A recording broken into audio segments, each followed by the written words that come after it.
Hello les amis, je vous retrouve pour une nouvelle vidéo sur le football européen et sur la Ligue des Champions 2025-2026 et je vais vous présenter le match Benfica contre Karabag FC. C'est un match qui a lieu ce mardi 16 septembre 2025 à 21 h pour le compte de la première journée dans cette compétition. Alors dans cette vidéo, je vais revenir sur la formule actuelle qui est une poule de 36 équipes et 8 journées. On va voir les grandes règles, on va dire, de cette formule avec les équipes qui composent cette nouvelle Ligue des Champions. On verra le calendrier de Benfica et celui de Karabag FC. On enchaînera par les 10 derniers résultats, toutes compétitions confondues, les stades de ces deux équipes et on terminera par les compositions d'équipes et tactiques éventuelles, ce qui nous permettra d'avoir une idée et une tendance à cette rencontre. Et donc dans cette formule, c'est une poule avec 36 équipes, 8 journées. Les 8 premiers seront qualifiés pour les 8e de finale. De la 9e à la 24e place, les équipes joueront des 16e de finale. Au-delà, les équipes seront éliminées. Et donc il y a du lourd, hein. On va revoir toutes les équipes. Il y a l'Ajax Amsterdam, Arsenal, Atalanta de Bergame, Athletic Bilbao, Atlético de Madrid, Bayer Leverkusen, Bayern Munich, Benfica, Bodo Glimt, Borussia Dortmund, Chelsea, Club Bruges, Eintracht Francfort, FC Barcelone, FC Copenhague, Galatasaray, Inter de Milan, Juventus Turin, Kairat Almaty, Karabag FC, donc Liverpool, Manchester City, Marseille, Monaco, Naples, Newcastle, Olympiakos, Pafos, Paris SG, PSV Eindhoven, Real Madrid, Slavia de Prague, Sporting Portugal, Tottenham, Union Saint-Gilloise et Villarreal. Donc voilà, il va y avoir énormément de gros chocs et de gros matchs à venir. Alors, le calendrier de Benfica, donc ils démarrent à domicile contre Karabakh, ils iront à Chelsea, puis à Newcastle, ils recevront le Bayer Leverkusen, ils iront à l'Ajax d'Amsterdam, ils recevront Naples, ils iront à la Juventus Turin, ils recevront le Real Madrid. Voilà, la fin du calendrier, elle est très costaud, hein. Il va falloir qu'ils prennent des points au début, sinon ça va être compliqué. Karabakh donc joue à Benfica, ils recevront Copenhague, ils iront à l'Athletic Bilbao, ils recevront Chelsea, ils iront à Naples, ils recevront l'Ajax Amsterdam, puis l'Eintracht Francfort, ils iront à Liverpool. C'est un calendrier plutôt clément, je trouve. Ça aurait pu être pire. Alors les buteurs et passeurs, il n'y en a pas pour l'instant, ce sera dans les prochaines journées. Et les 10 derniers résultats, toutes compétitions confondues, Benfica, 8 victoires de nul, aucune défaite, 9 buts marqués seulement par contre, 11 buts encaissés, moins 2 de différence de but. Alors Benfica est une équipe, non c'est pas 11 buts encaissés, à mon avis il y a un bug, hein.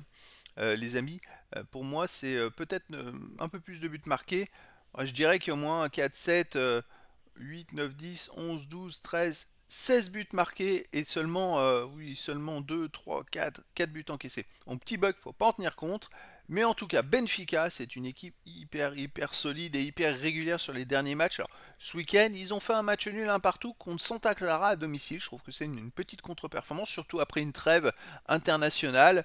C'est vrai que avant, ils enchaînaient les matchs, ils ont dû recourir à des matchs de barrage pour se qualifier pour la Ligue des Champions, puisqu'ils ont éliminé Fenerbahçe en match aller match retour, 0-0, 1-0 au match retour, ça a été très serré. Ils ont éliminé aussi Nice, là ils ont gagné deux fois 2-0, donc voilà, Benfica a même gagné en super coupe contre le Sporting du Portugal le 31 juillet dernier. Donc Benfica, c'est quand même une équipe hyper régulière, hyper solide, qui est toujours présente chaque année quasiment en Ligue des Champions et qui est toujours présente et qui se qualifie souvent pour les huitièmes de finale. Karabag FC de son côté, sur les 10 derniers matchs, c'est 6 victoires, 1 nul, 3 défaites, 19 buts marqués, 9 buts encaissés, plus 10 de différence de but. Karabag a fait match nul aussi ce week-end, un partout à domicile contre Zira. Donc on a deux équipes qui ont fait le même résultat le week-end dernier. Alors Karabag avant, il y avait des victoires mais aussi quelques défaites, hein. Alors à noter quand même, ils ont dû recourir aussi au barrage et pour la Ligue des Champions, ils en ont joué quand même pas mal, hein.